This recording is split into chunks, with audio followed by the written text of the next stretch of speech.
Баршаңызға сәлем, менің каналыма қош келдіңіздер. Мен бүгін осындай какао қосылған шоколадты пирог жасаймын. Жасалу жолы өте оңай. Үйдегі бар заттардан жасалынады. Жұмсақ әрі дәмді болып шығады. Жасалу жолын білгілерің келсе, видеомды соңына дейін қараңыздар.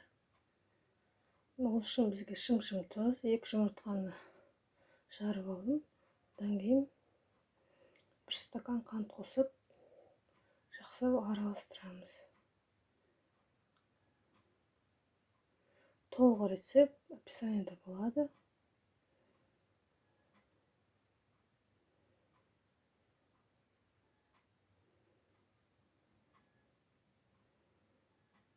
Bir шай қасық ас содасын қосамыз.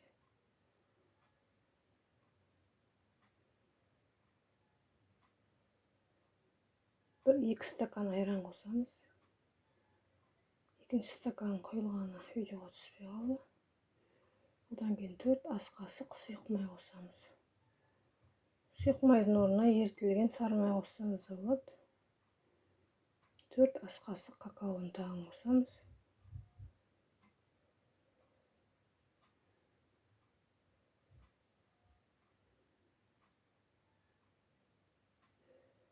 Екі стакан ұн қосып, електен өткізіп алдым бәрін. Қосып араластырамыз.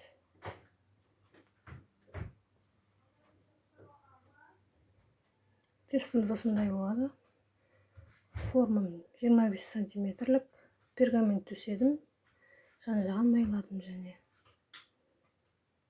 Тестім осындай болады.